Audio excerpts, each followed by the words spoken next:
பெரிய நகரங்களை விடுங்க, சின்ன கிராமங்கள்ல சின்ன பொட்டி கடையிலேயே இந்த போதைப் பொருள் சுலபமா கிடைக்குது. தனிப்பட்ட ஒருத்தரால இதை ஒழிக்க முடியுமானா கண்டிப்பா முடியாது. அரசாங்கம் நினைச்சா மட்டும்தான் இதை ஒழிக்க முடியும். தனிப்பட்ட ஒருத்தர் மட்டும் இதை பேசும்போது அரசாங்கத்தின் காதுல விழாது. ஆனா ஒவ்வொருத்தரும் இதை பேசும்போது அரசாங்கத்தின் காதுல விழும், அது நடவடிக்கை எடுக்கும். அதுவும் இந்த தேர்தல் சமயத்துல கண்டிப்பா நடவடிக்கை எடுக்கும். அதுவும் இந்த தேர்தல் நேரத்துல நம்ம ஒவ்வொருத்தரும் இதை பத்தி பேசணும். ஆட்சியாளர்களுக்கு எப்பவுமே நம்ம சொல்றது தேர்தல் சமயத்துல மட்டும்தான் கேட்கும்.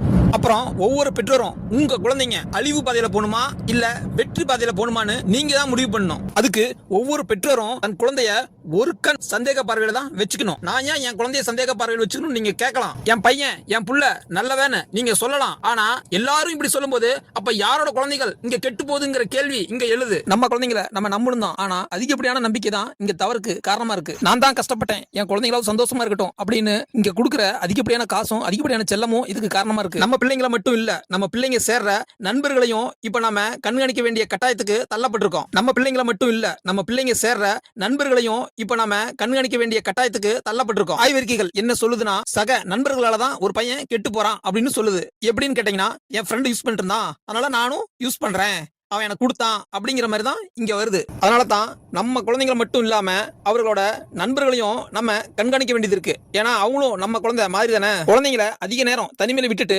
நம்ம வேலையை பார்த்துட்டு இருக்கிறதும் இதுக்கு காரணமா இருக்கு. பொறுப்புடன் இருக்கும் பெற்றோரும் மக்கள் மீது அக்கறையுள்ள அரசும் இங்கு சரியா இருந்தா இந்த தவறு நடக்காது. உங்க கருத்தை கமெண்ட்ஸ்ல சொல்லுங்க.